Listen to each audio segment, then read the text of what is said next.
हा छोटासा उपाय 7 कुलदैवत जागृत होऊन तुमच्यावर प्रसन्न होतील। मित्रांनो, प्रत्येकाला कुलदेव आणि कुलदेवी ही माहीत असणे फार गरजेचे आहे। प्रत्येक कुळानुसार कुलदैवत आणि कुलदेवी ही बदलत असते आणि वर्षातून एकदा तरी कुलदेवला जाऊन येणे फार गरजेचे आहे। प्रत्येकांची कुळानुसार हे त्यांचे कुलदैवत बदलते। ज्या लोकांना आपल्या कुलदेवतेची माहिती आहे त्यासाठी काही 5 दुर्लभ उपाय आहे सांगणार आहे आणि ज्यांना कुलदेवतेविषयी माहीत नाही त्यांनी देखील हा उपाय करायचा आहे। असे करून तुम्ही तुमचे जागृत देव प्रसन्न करू शकता। काही वेळा असे होते की ते कुलदेवतेची पूजा कधीही करत नाही, तुझी सेवा करत नाही आणि या कारणामुळे आपल्याला देखील माहीत नसते की आपल्या घरात कुळदेवी आणि कुळदेव कोणता आहे। कुलदेवी ही आपल्या घरामध्ये पीडित परंपरा असते आणि आपण ज्यामुळे त्यांची सेवा करणे फार महत्त्वाचे आहे। त्यांना नैवेद्य दाखवणे, त्यांची सेवा करणे हे आपले काम आहे आणि जर अशी नाही केले तर ते आपल्यावर कोपले देखील जाऊ शकते। त्याने ते आपल्या घरातून निघून जातात आणि त्या आपल्या घरावर त्यांचा वास राहत नाही, त्यांची कृपा होत नाही। या कारणामुळे होते असे की आपल्या घरात सुरक्षा कवच असते ते भंग पावते, जे की आपल्या मुख्य दरवाजाच्या चौकटीमध्ये बसवलेले असते ते तुटले जाते, जे की आपल्या कुलदेवीचे असते। आणि जेव्हाही नकारात्मकता आपल्या घरामध्ये प्रवेश करते किंवा आपल्या घरामध्ये दारिद्रता प्रवेश करते त्यामुळे आपल्याला फार मोठे नुकसान भोगावे लागत असते।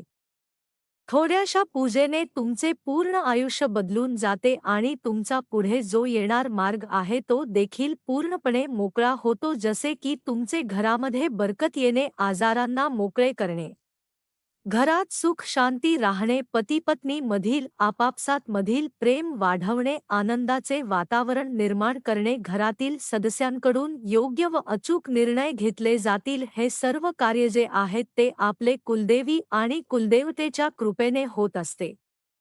मित्रांनो, सर्वात पहिला उपाय आहे तो म्हणजे जेव्हा पण तुम्ही चपाती भाकरी बनवत असतात तर त्यातील पहिली चपाती किंवा भाकरी तुम्हाला कुलदेवतेच्या नावाने काढून ठेवायचे आहे। जर तुमच्या घरामध्ये कुलदेवी आणि कुलदेवता दोन्ही आहे तर तुम्हाला पहिल्या 2 चपाती त्यांच्या नावाने काढायचे आहे, एक कुलदेवतेच्या नावाने आणि एक कुलदेवितेच्या नावाने, आणि त्यावर अगदी थोडासा गुळाचा तुकडा तुम्हाला ठेवायचा आहे आणि आपल्या हातामध्ये घेऊन कुलदेवतेचा किंवा कुलदेवीचं नामस्मरण करायचे आहे। किंवा कुलदैवत माहीत नसेल तर हे बोलायचं आहे की हे माझ्या घराची कुलदेवी किंवा कुलदैवत, मी एक अज्ञात बाळ आहे, तुमच्याविषयी माहीत नाही तर तुमच्या नावाची आहे, कृपया यास तुम्ही स्वीकार करावा आणि प्रसन्न व्हा। आणि मग ही जी चपाती काढले आहे ती जागेवर ठेवायचे आहे आणि अर्धा 1 तासानं तुम्हाला ती चपाती गाईला खाऊ घालायची आहे।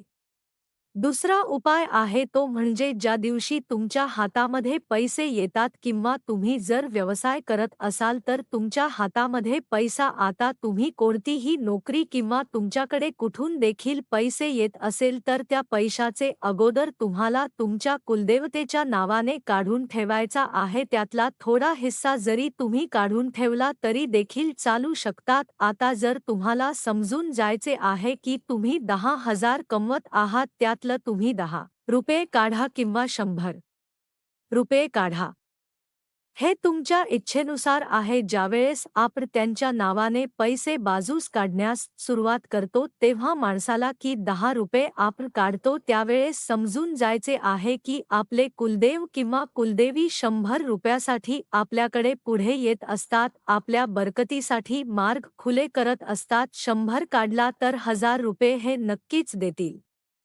हे पैसे काढल्यानंतर तुम्ही जमा पेटीमध्ये कुठेही ठेवू शकता। हे पैसे तुम्हाला कधीही खर्च करायचे नाही, हे जे पैसे आहेत ते पैसे तुम्हाला त्यांच्या कामासाठीच खर्च करायचे आहेत, म्हणजेच की जागरणासाठी किंवा अनेक कोणत्याही कामासाठी देवाच्या तुम्ही खर्च करू शकता, भजन कीर्तन देखील करू शकता। मित्रांनो, तिसरा नियम आहे तो म्हणजे वर्षातून तुम्ही किती वेळा कुलदेवतेच्या किंवा कुलदेवच्या दर्शनाला जात आहे देखील महत्त्वाचे आहे। तुम्हाला तुमच्या वेळेतून वेळ काढून थोडा वेळ तरी कुलदेवीच्या किंवा कुलदेवतेच्या दर्शनाला नक्कीच जायचे आहे।